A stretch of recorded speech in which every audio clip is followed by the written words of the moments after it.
makeshift online lesson studio for snow day. Letting the studio warm up out there. So we're doing the lesson inside the house.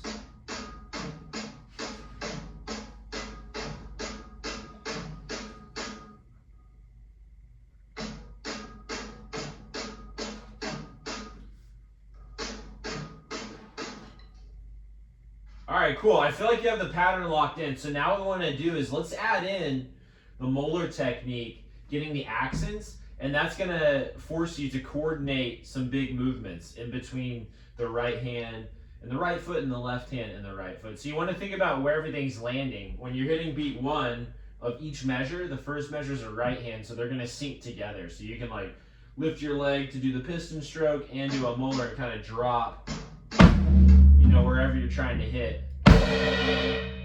And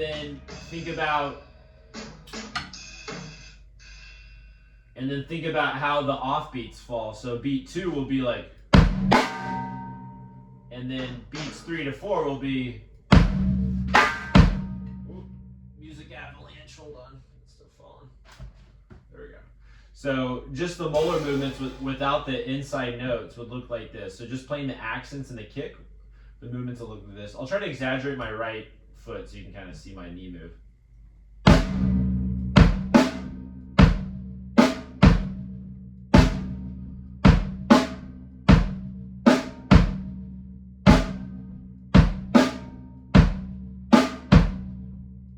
Then you fill it in.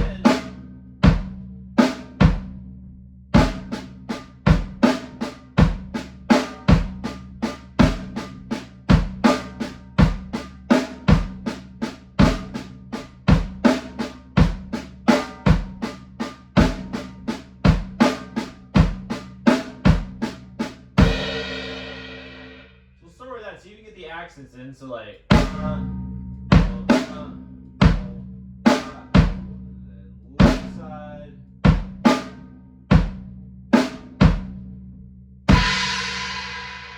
then you're back to the beginning of it.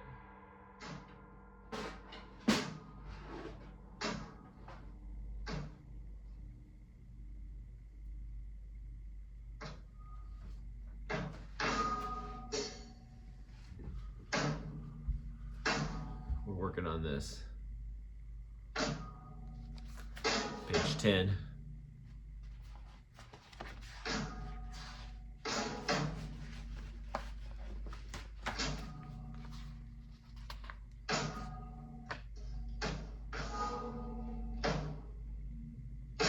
Three over 4 using paradiddles.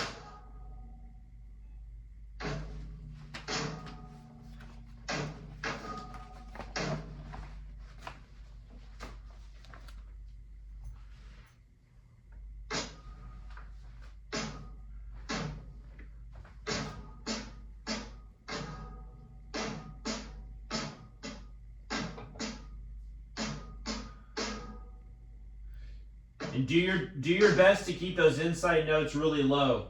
So look for a stick height of a full stroke with a molar, and then maybe go for a really low height, maybe just a few inches off the drum. So we get a really high contrast, so those stick out. And in a minute, we can try it orchestrated. You can do your hi-hat, or you can do a ride cymbal.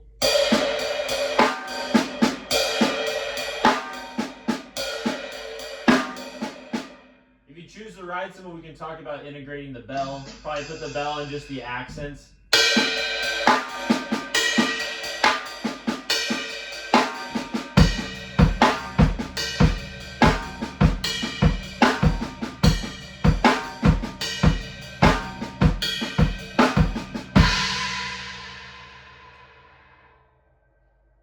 Cool. So try that. Just get a really high contrast between accents and taps. That'll help you to hear it.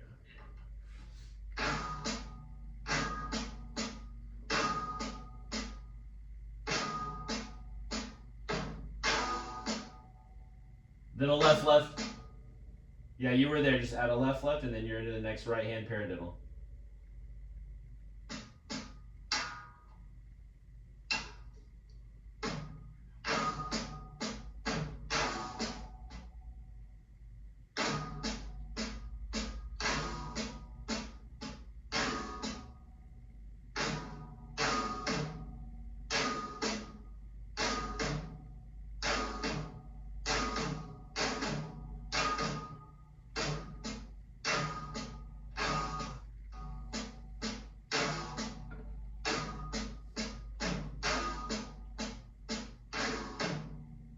Yeah.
Yeah, okay, cool. You're on the right track there. So keep working on that so you can get it really smooth. You might even put on an 8th note triplet metronome in the background. But one thing to look at real quick just to practice together would be putting one of your hands on a different sound source. And he has us putting the right hand on a hi-hat. You could also do a cowbell. But the idea is to hear the melody that each hand creates. So the right hand's going to create what we're used to hearing as a paradiddle melody. But since we're inside triplets, it's hiding around the rhythm in a different way. So if I were to voice it on the cowbell, from what we just snare drum, it starts to sound like this.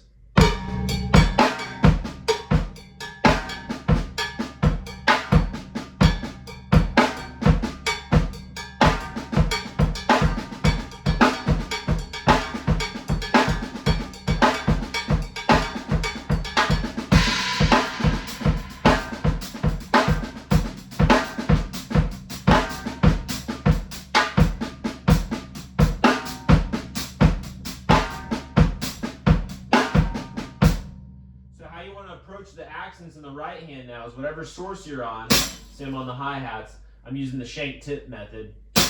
Shanking for the accent, using the tip on top for the unaccented. If I'm on the cowbell, using the open sound for the accent, and then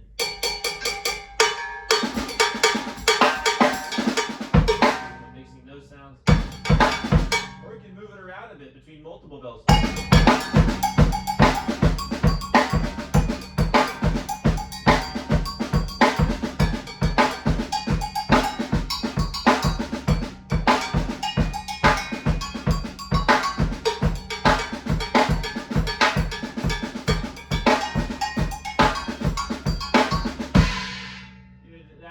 Creative, like we talked about at the beginning of the lesson, is think melodically. You could do the same thing with toms.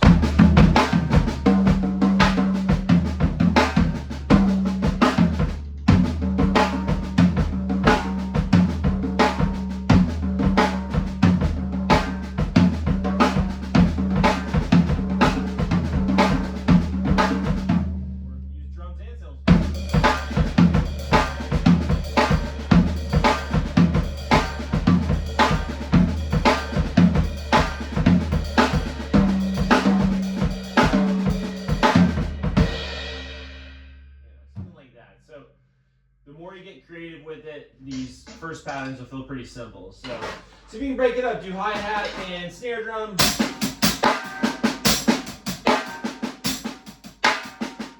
And really utilize your molar. smaller so you can get the hi-hats to chirp out to the accent. Yeah, have at it for a minute.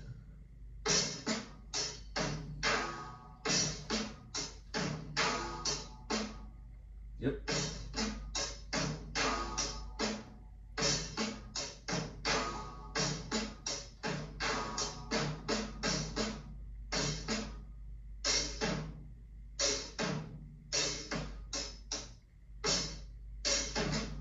Try this first, not to interrupt your train of thought, but this will help you.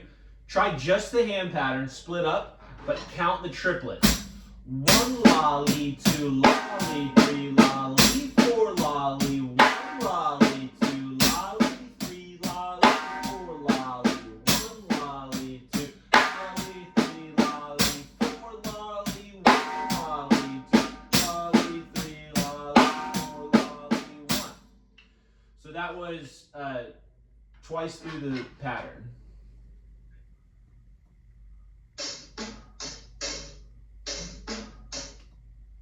Yeah, there you go, count it loud.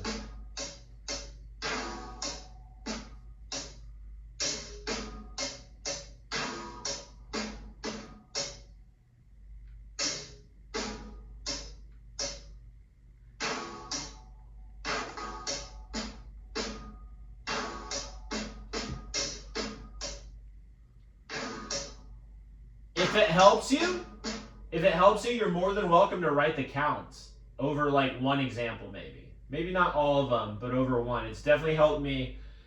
I've got quite the music book collection, and as I randomly go back through copies, I'll see notes in the margin, I'll see counts written on things, you know. It's so maybe let's try that on the first one. Write out the 1 lolly, 2 lolly, 3 lolly, 4 lolly counts.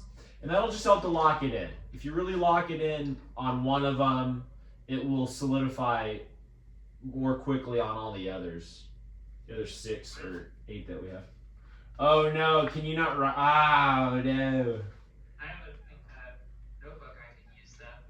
See, this is an example of why either an actual book is nice to have, but can you not like write on top of that? In your, is it Kindle or something, or can you not?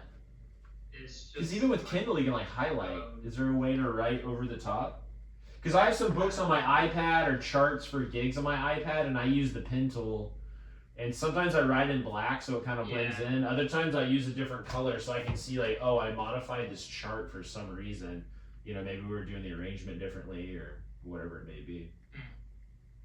So yeah, let's write some counts in there, and that'll really help you to very obviously in front of you see if you're saying an incorrect count with the sticking you're playing.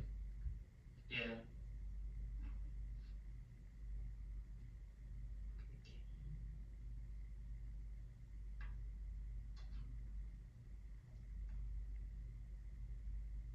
And sometimes if I just have a paper copy of the book and I know that I want to do a lot of writing on a page, you can always use an app like iScanner Pro or some sort of scanning app on your phone.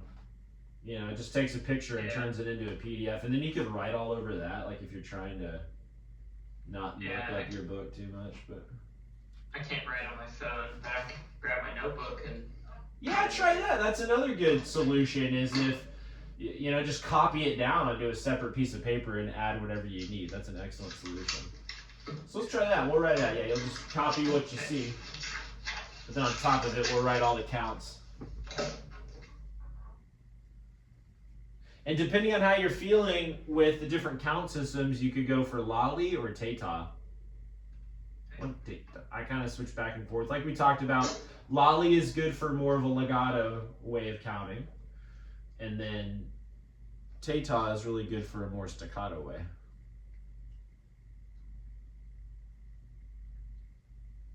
Cool, so we'll jot that out, and then I bet we'll be able to lock it in here more quickly.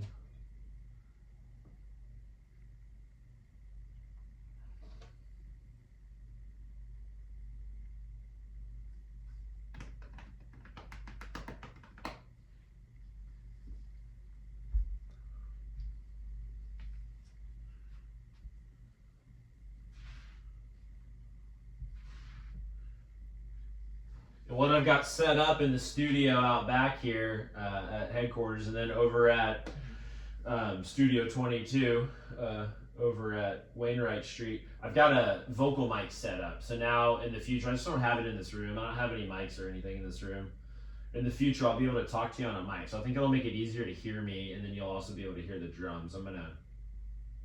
That's part of why I'm wanting to use Soundflower, like we were talking about. I'll mix that down a little bit. Yeah.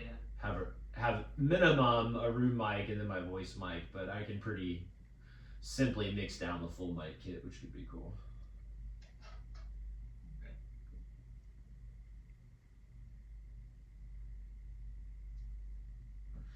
And then what you want to do, just while you're writing this out, I'll demo some ideas here. You want to obviously work on this in the suggested voicing, which David has us playing on the hi-hat. But as you felt before, if you switch your hands up to different parts of the kit, it could really trick our ears. So anywhere from playing on the rim of a drum to a tom to, I've got this Meinl Classics medium bell here, and I like putting that on stuff.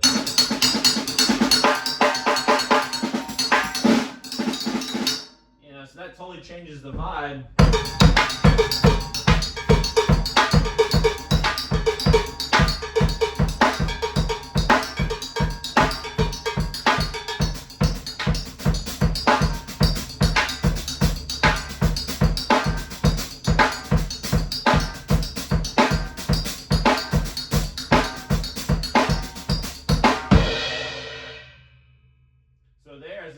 I took all those ghost notes and put them on the hi-hat or the cowbell while I was playing my right hand on a different sound source. I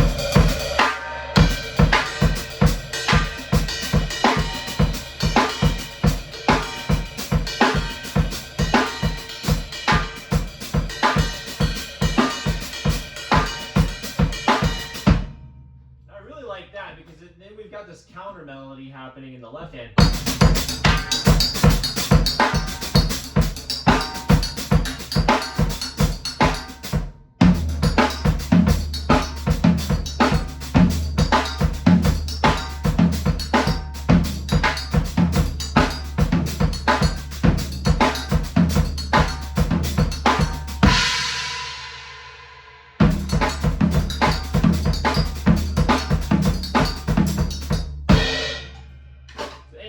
You can take this pretty far. All right, let me see what you got there.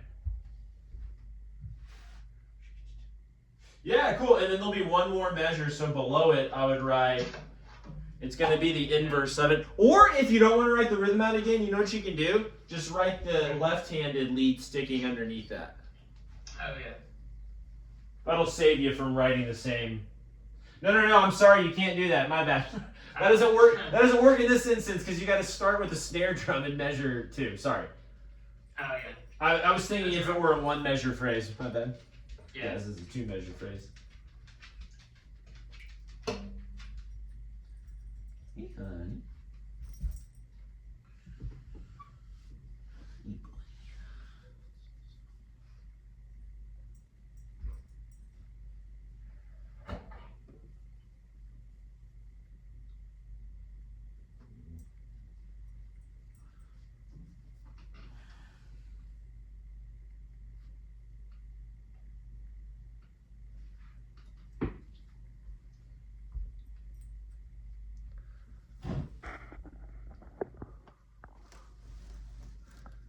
Your boy.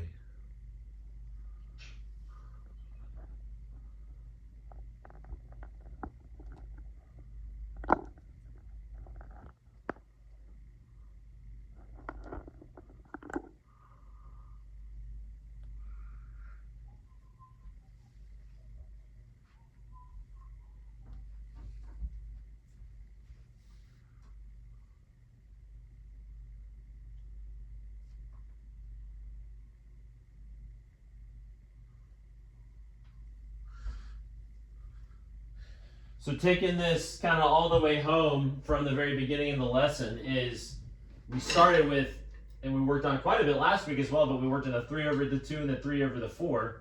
Those are kind of the main shapes. So if we're in 3 over 2, if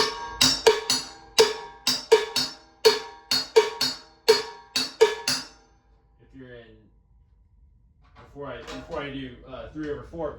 You want to get melodic. We might try that here towards the end. You know, so if I have 3 notes in the right hand, maybe I'll move across the 3 drums I have.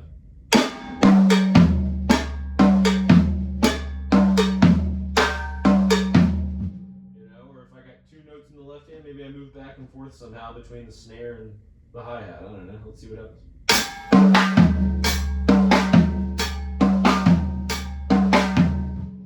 So you'll still want to work on those. The 3/2 is the,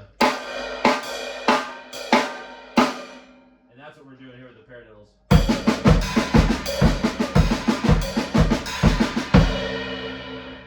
Cool, did you get it? Yeah. That's Sweet. All right, let's try to play a little bit. I think now that you have the counts, try to say the counts out loud as you play the orchestrated version there. okay. And we'll wrap up in a few.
So you're pretty close to, you have the first measure, so just so we don't run out of time here, work on this a little bit every day. You might work on just the left-hand lead sticking for a bit too.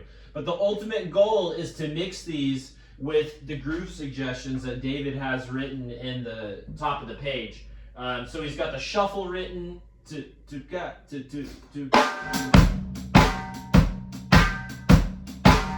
then he's got a 3/2 thing happening, polyrhythmic type groove. That's like Everybody Wants to Rule the World. We played that. So the idea would be to be able to switch back and forth. If I'm using the second idea, idea B.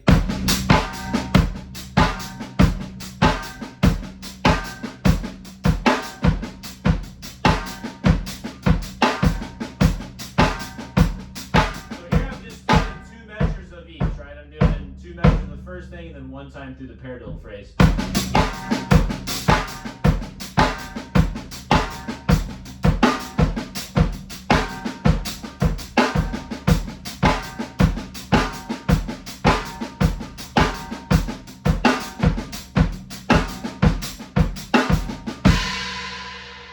With the shuffle.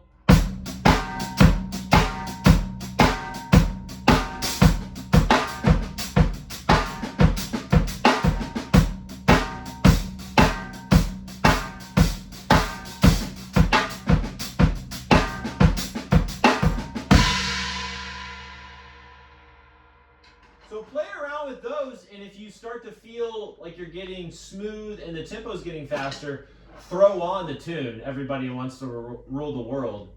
And on that note, the reason why these are helpful is not that you would necessarily do a paradiddle groove like this inside of a song. Maybe that's a unique thing we're doing in a particular song. But what this is helping you to hear is to hear the 3/4, which, if we're referencing Everybody Wants to Rule the World, the melody of that tune is 3/4. Ba, ba, ba, ba, ba, ba. There's a lot of 6/4 and 3/4 going on. So, not that we're going to play that exactly, but it'll help us to be aware of it. Maybe you could use it as a fill like we talked about.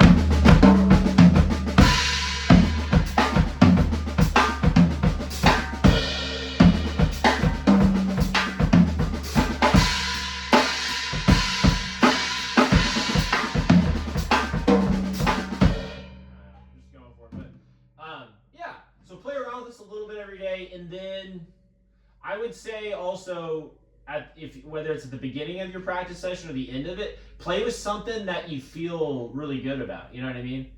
So make part of the practice a bit of a struggle where it's like, oh man, this is weird. And then have some stuff, I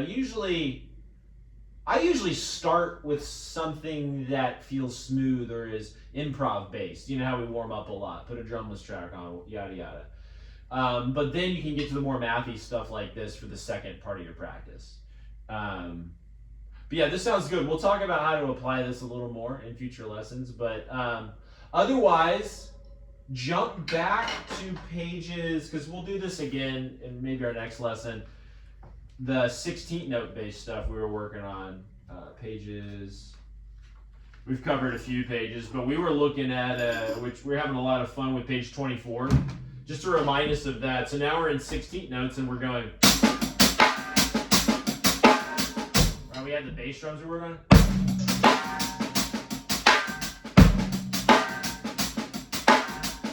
And it moves it around.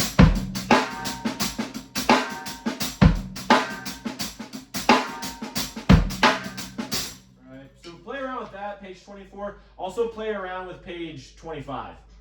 25 to me is one of the more realistic examples of how you'd use this, where you have a more syncopated kick, a couple ghost notes here and there, and then that rhythm in the hi-hat. But again, the concept here is we're filling in all the 16th notes. You can see there's not a 16th note missing on the whole page. So no matter what it is, we're filling in with a kick, a ghost note, or a rim shot. So measure 1.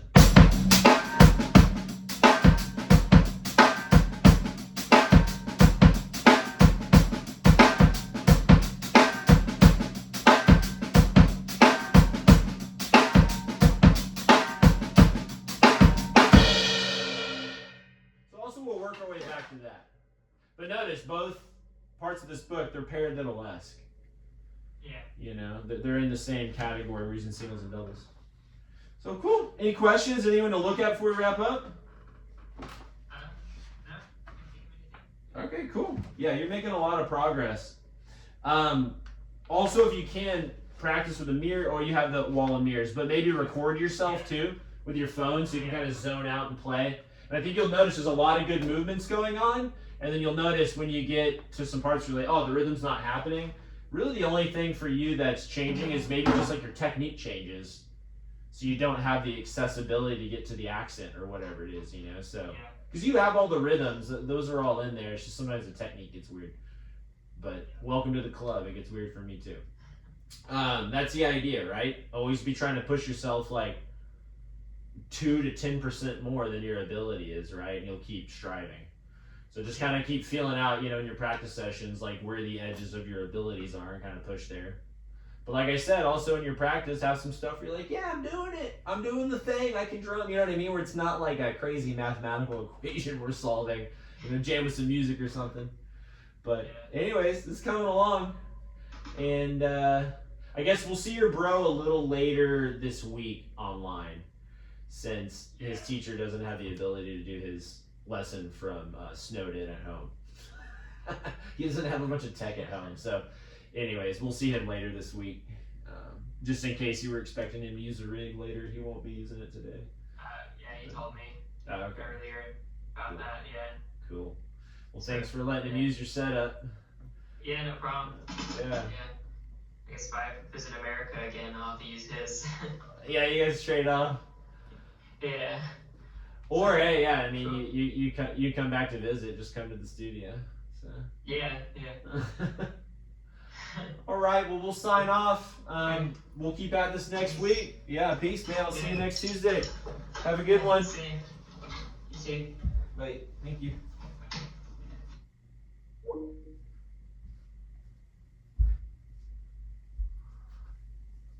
That's a makeshift online lesson being snowed in. Texas snowpocalypse.